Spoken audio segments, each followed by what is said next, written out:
सारी अफवाहें एक तरफ, सच्चाई एक तरफ। कॉफी मिलेगा कि मुझे? अरे बिल्कुल मिलेगा भाई साहब, लेके वो संकोच कर रहा था कि बीच फ्रेम में ना वही मैं देख रही हूँ, मैंने कहा ले। आइए आइए। तो हमारे जो डायरेक्टर हैं अनुराग बासु जी। उन्होंने एक हिट फिल्म बनाई थी उससे पहले मर्डर, और एक नई फिल्म बनाने के लिए नई हीरोइन ढूंढ रहे थे। तो मैंने काफ़ी ऑडिशंस दे रही थी उस टाइम, लोखंडवाला में बहुत खोज चल रही थी उनकी हीरोइन के लिए। अच्छा। तो मुझ तक आप भी मुंबई शिफ्ट हो गई थी तब? हाँ दिल्ली मैं से? मुंबई शिफ्ट हो गई थी। तो मुझ तक भी खबर आई, और मैं जो है उनकी जुहू का एडिटिंग रूम है, मैं वहाँ गई ऑडिशन देने के लिए। अच्छा। हाँ, तो अनुराग वहाँ पे था, उसके साथ एक दो एडिटर था और कुछ थे। तो मुझे याद है टेबल पर चेयर बैठा था, कहता आ जाइए यहाँ बैठिए। तो ही सर मुझे आपके फ़ोटोज़ मिले हैं और आपको एक दो चीज़ें करिए आप। तो उन्होंने मुझे थोड़ा ड्रंक होने को कहा, कहते थोड़ा ड्रंक होके ये डायलॉग बोलिए। तो फिर मैंने वो करके दिखाया, तो देयर वर 2-3 पीपल कैप्चरिंग मी। फिर उन्होंने कहा रोक के दिखाइए, फिर मैंने रोक के दिखाया। वो 2-3 उन्होंने एक्सप्रेशन में फिर डायलॉग्स मुझसे बुलवाए।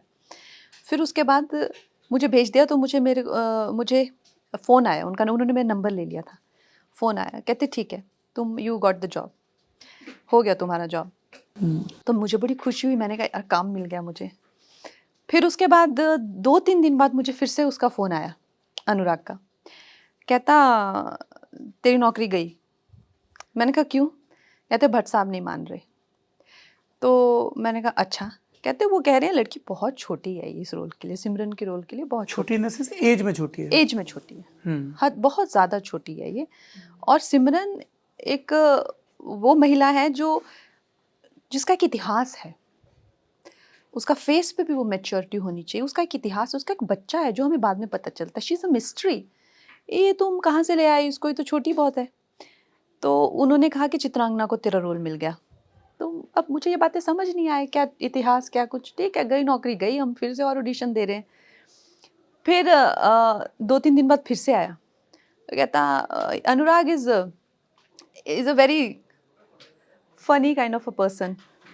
अनुराग is a very funny, so he used to call me Kangu Mangu Changu. Kangu Mangu Changu, cute. I was also very kiddish that time ना। कंगू मंगू चंगू तेरी नौकरी फिर से मिल गई तुझे। I said अब क्या हुआ, क्यों मुझे नौकरी मिल गई? कहते वो चित्रांगना फ़ोन नहीं उठा रही हमारे किसी के भी, एंड शायद जो भी उनके पर्सनल रीजंस होंगे, तो you know she is not doing this. तो मैंने कहा ठीक है। तो इसी तरह से मुझे फिल्म मिली थी। तो वो जो कैफे में पर्ची भेजी अनुराग बसु ने, वो सब कहानियां हवा हवाई हैं, मुंबई में बहुत चलती हैं। इनके जैसे पीआर होते, बड़े क्रिएटिव होते हैं वो, और इस तरह की कहानियां। मांडवी सोच रही है मैं तो यहाँ बैठ के तुम्हारी फिल्म प्रमोट करवा रही हूँ, मुझे लपेट दिया। ये पीआर वाले ऐसी बदमाशी करते हैं। पीआर वालों की भी देखिए, अब उनको भी क्या बोलेंगे कि एक लड़की हमने ढूंढी है, वो मुझे लॉन्च करने की कोशिश कर रहे थे। I don't think they had any bad intention. वो चाहते थे कि मैंने भी नई लड़की को लॉन्च किया। और आपको पता है एज अ प्रोड्यूसर आप क्या चाहते हैं अपने नए टैलेंट, आप ये चाहते हैं कि भाई बवाल मच जाए, हमारी लड़की है तो बवाल मच जाए, आप ऐसे चाहते हैं, आपकी इंटेंशन होती है कि छा जाए हमारी फिल्म।